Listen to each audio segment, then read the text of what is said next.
Je vais commencer par poser une question qui n'est provocante qu'en apparence, ou, si elle l'est, elle n'est pas que cela. Et pour qu'elle soit bien claire et bien comprise par tout le monde, je vais, avant de la traduire en français, la poser d'abord en Wolof. Enfin, en Wolof urbain, quoi. Est-ce que mandat bu jeexul mandat la? Traduisons. Est-ce qu'un mandat inachevé peut être compté pour un mandat entier? Et on parle, bien sûr, du mandat présidentiel, particulièrement de celui en cours. Question grave, certes, dans un contexte politique délétère à cause de ce débat incongru installé dans le pays et qui suggère qu'il dépend du bon vouloir du président Sall de se présenter ou pas à la prochaine élection présidentielle en 2024. Pendant que notre loi fondamentale clairement dit « Nul ne peut exercer plus de 2 mandats consécutifs ». Les causes de ce débat sont multiples et prennent presque toutes racines dans notre incapacité à avoir confiance en nos propres lois, à leur vouer respect et considération. Les raisons de cette crispation juridique sont multiples et profondément ancrées dans notre manque de culture républicaine dont nous sommes collectivement responsables. Or, il ne faut jamais négliger la loi en République. Et c'est tout le sens de ma question. Autant un mandat entier de 7 ans plus un mandat entier de 5 ans ne feront jamais ni plus ni moins que 2 mandats, c'est clair, même si certains veulent croire le contraire, autant un mandat plus la moitié d'un autre mandat ne font pas 2 mandats et ne feront jamais 2 mandats. C'est arithmétique.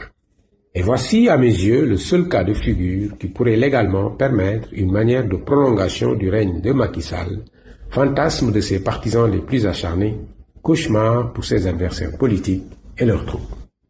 Si donc n'importe quoi mettait fin au mandat actuel du président Sall, la conséquence en serait forcément une élection présidentielle anticipée à laquelle rien juridiquement et surtout arithmétiquement, si l'on considère seulement l'article 27 de la Constitution, n'empêcherait le président actuel de participer, même s'il avait lui-même démissionné et donc provoqué la situation.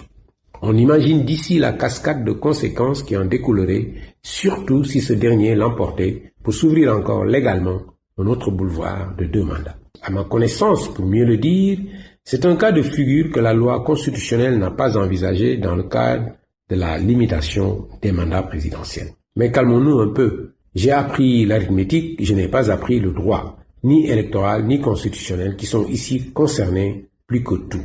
Et donc, il fallait un éclairage juridique pour achever ce raisonnement. C'est pourquoi, depuis 2 mois, avant que d'écrire ces lignes, j'ai posé la question à 3 juristes, dont 2 constitutionnalistes. Est-ce que mandat bu jeexul mandat la? Je n'ai jamais eu de réponse précise. En réalité, je n'ai pas eu de réponse du tout.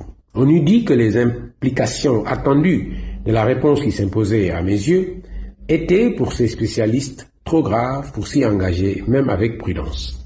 Pour tout dire, cette question me taraudait depuis la suppression du poste de Premier ministre. J'avais alors fait attention si une disposition du genre « L'Assemblée nationale peut faire tomber le gouvernement désormais présidé par le chef de l'État » serait conservée. Il n'en fut rien. Et j'oubliais donc l'affaire. Non, me dis-je alors, le président Macky Sall n'a pas supprimé le poste de PM pour s'aménager cette possibilité. Pourtant, encore une fois, humblement, à mes yeux, la seule voie légale, certes politiquement grosse de risque, une élection n'étant jamais gagnée d'avance, de garder une chance de prolonger son règne sans violer la loi. Sauf s'il existait dans notre Constitution une disposition qui contrecarrerait mon échafaudage, encore une fois arithmétique à la base, voici un vrai sujet de débat à implications politiques, juridiques, éthiques, tout ce que l'on veut. Mais en tout cas, plus acceptable que l'idée même de laisser violer la Constitution, que tous ceux qui demandent à Macky Sall s'il se présentera ou non pour un 3e mandat admettent au moins implicitement.